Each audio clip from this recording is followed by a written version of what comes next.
Another new low. Just when I thought it couldn't get any worse this week, Meghan Markle has only gone to People magazine to brief against her own husband. Yes, that's right.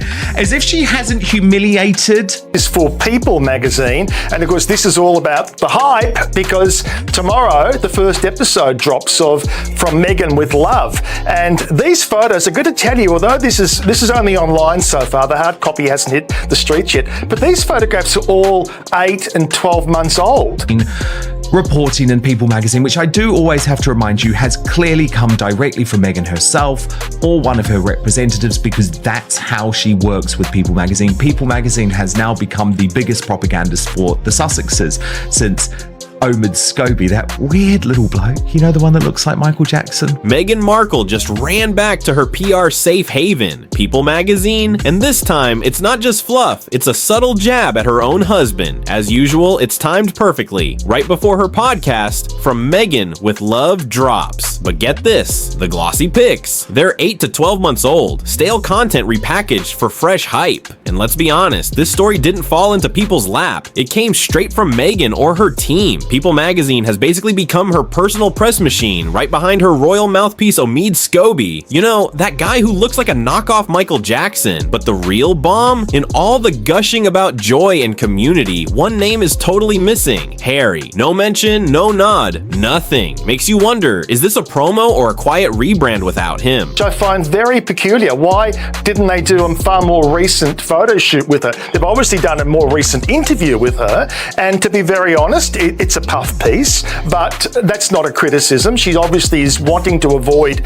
So here we go again. Meghan Markle just can't resist the spotlight, and this time she's coming in sharp. No fluff, no filter, just classic PR chess. She's back in People magazine, her favorite soft landing zone for image control. But this isn't the usual cozy love story. This one's laced with edge. It's a slick narrative shift, and royal watchers are already clocking the sign. Past few days, you know, with the slut drop video, with the release of all of the pictures of Lily, with the whole world talking about the fact that the bump doesn't look at all real.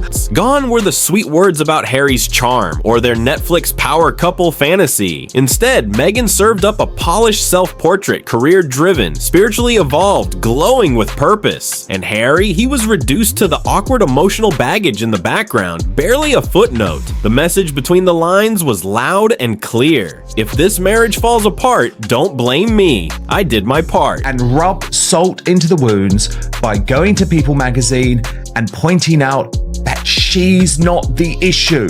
Of course, the royal rift just has nothing to do with her. So we're going to get analysis from our royal mastermind, Prince Harry's biographer Angela Levin, in just one moment. But first, let me take you through this astonishing...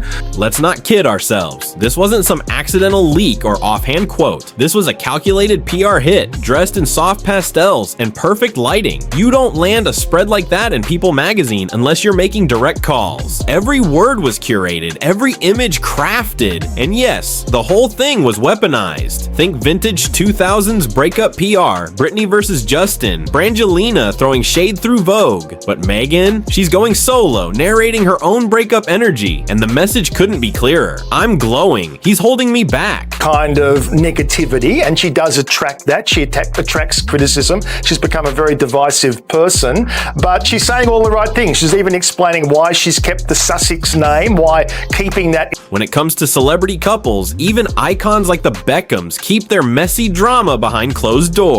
Meghan, she's rewriting the playbook entirely. No waiting for Harry to sort out his royal issues. She's already charging full speed ahead, eyeing the spotlight as a media powerhouse, lifestyle icon, or maybe even a presidential hopeful. She's not hanging back for anyone. Whether it's media mogul moves, lifestyle empire building, or aiming for the ultimate power play, Meghan's clearly setting her own agenda.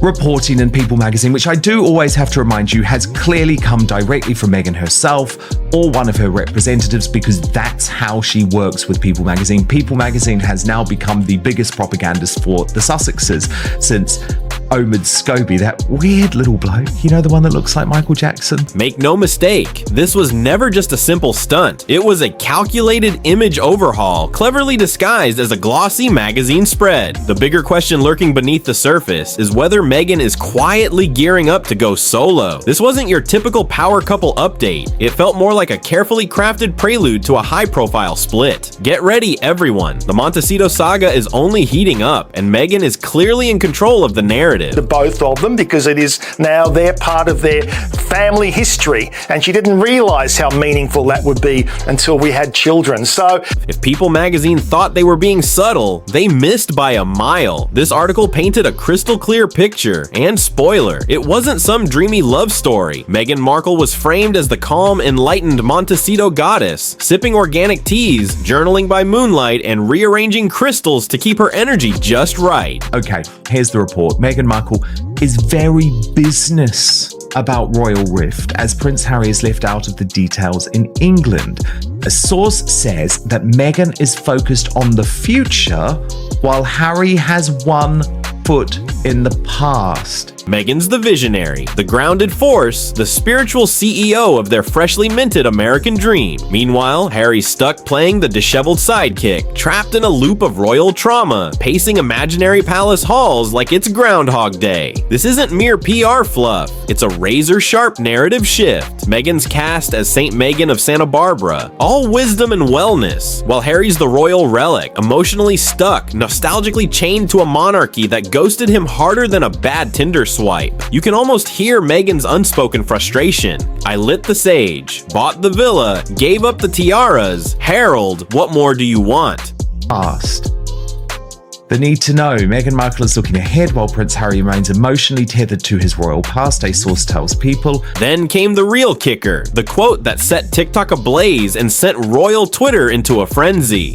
Meghan wishes her husband could feel less burdened by the past and more present in the life they've built together. At first glance, it sounds like a concerned wife offering support, but read it twice, and it's pure PR poetry, a carefully crafted diagnosis wrapped in lavender-scented tissue paper. Translation, Harry's stuck in misery, and Meghan's finally done pretending everything's fine.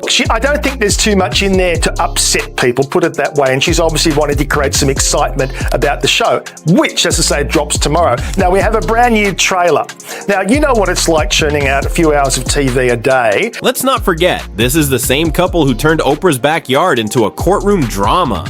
The duo who sold us a freedom fairy tale complete with chicken coops and multi-million-dollar deals. But if Meghan is openly wishing Harry could just snap out of it, then what does that say about their so-called picture-perfect escape plan? They're being left out of royal conversations entirely despite being aware of what's happening in England, and King Charles's cancer diagnosis and Harry's recent public plea, insiders say reconciliation remains stalled by a lack of trust. And here's the genius or ruthless move. Meghan never has to throw shade herself.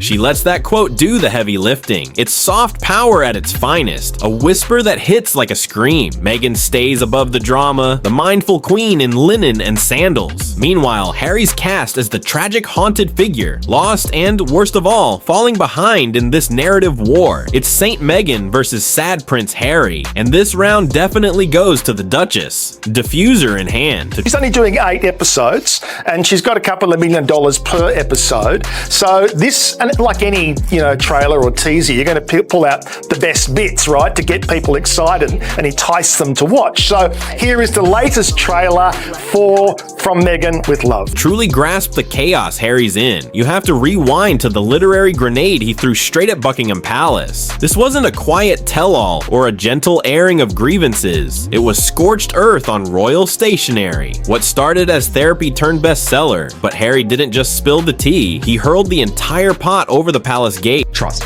Okay, so we're going to go into this in much more detail, but Angela Levin, can I just kick off by saying this is not normal? The only other couple that I have ever known to brief against each other. He painted King Charles as emotionally distant, William as a jealous, hot-headed sibling prone to outbursts, and Camilla as a cunning manipulator trading family secrets for good press. If the royal family was ever a fairy tale, Harry didn't just burn the pages, he staged the whole fire and sold the smoke. Remain married. Remember, that's the difference. This happens with warring couples, with divorcing couples all the time. But while they remained married was Victoria and David Beckham. Now, the irony, he's upset about missing out on updates about King Charles's cancer treatment. The very same man who labeled his stepmother a press puppet and aired family drama on Netflix is shocked to find himself excluded from the royal inner circle. It's a classic case of biting the hand that feeds you. Remember, Duke, when you burn the family tree, don't expect an invitation to the garden party. Going to stay together and put their issues behind them. It was just impossible to have two different camps within one marriage briefing publications. But that's exactly what Meghan Markle has done here. It is a disgusting new low, briefing against her husband to People magazine. Now things get even juicier. Meghan, cool, detached, and totally unbothered, has dropped the act of the misunderstood Duchess begging for peace. No more dramatic pauses or vague hopes about healing when the royal family is mentioned. She's emotionally checked out, and honey, she's not clocking back in. From her vantage point, it looks like she's moved on, moved up, diving headfirst into California's lifestyle scene, media ventures, and a crystal clear rebrand, while Harry's still stuck tiptoeing through royal landmines and replaying palace dramas. Atrocious. Of course, I think it's right that the royal family are leaving him out of all of the discussions. He has no right to know about his father's health. I'm sorry, you've blown that, mate. But for Meghan to try and say, oh, he's just stuck in the past, my husband is the one stuck in the past and I've done nothing wrong, is the height of narcissistic delusion.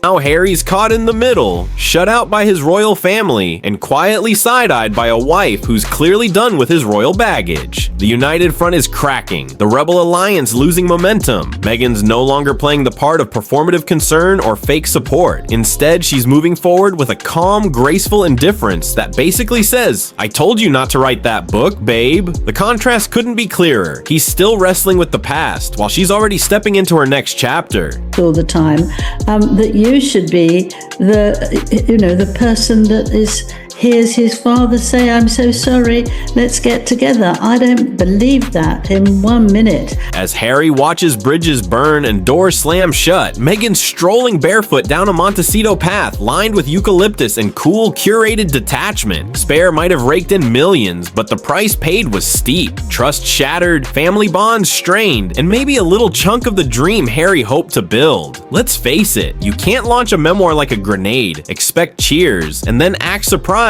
when you're left out of the family circle. Meghan with love. Are you excited? I am excited. I could not love her anymore. I know, and It's I'm good to see being inspired because hands-on. look what I've gone and done. I've done my own for you, my own for the. Behind all the polished magazine covers, Netflix specials, and staged photo ops, there's one undeniable truth. Meghan and Harry are living in totally different emotional worlds. Same house, same titles, same brand, but emotionally, they're light years apart, and that distance is starting to show.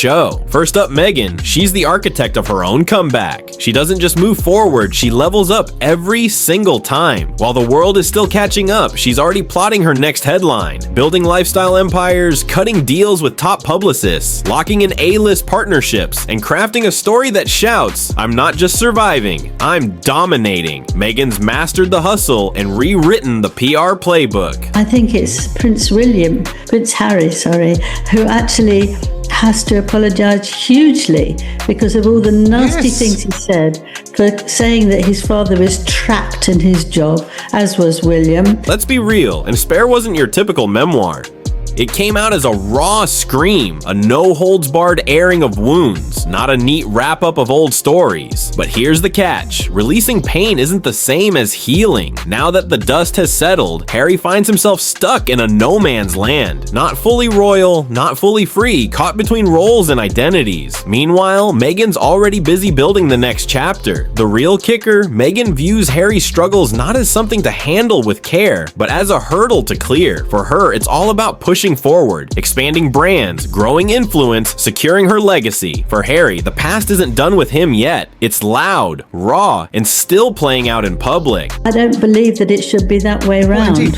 And not to mention the fact that he revealed the details of just how bad his father's cancer was in that BBC interview. But look, let's get on, Angela, and we can analyze as we go to this specific reporting from People. This isn't merely a clash of coping styles. It's a deep-rooted divide. She's focused on manifesting success and calm, while he's stuck trying to unpack past trauma. She's lighting candles and aligning chakras. He's replaying palace drama and dissecting tabloid rumors. She's moving forward. He's falling apart. That emotional disconnect isn't just a bump in the road. It's eating away at everything. How bad his father's cancer was in that BBC interview. But look, let's get on, Angela, and we can analyze as we go to this specific reporting from People, which write, Meghan Markle and Prince Harry are united in their support of each other. When one partner is sprinting ahead, chasing reinvention, and the other is stuck replaying old chapters, building a shared future becomes nearly impossible. Meghan is charging forward, leaving behind a royal past Harry can't seem to shake. Eventually, that emotional distance causes the connection to unravel, while Meghan's rising, eyeing mogul status, or maybe Montecito's next big media queen. Harry risks fading into the background, the prince who escaped the palace but couldn't break free from his own shadows. Alright folks, the drama's far from over. If you want all the latest updates and the juiciest scoops, make sure to subscribe 𝐃𝐢𝐬𝐿 Report. Trust me, you don't want to miss what's coming next.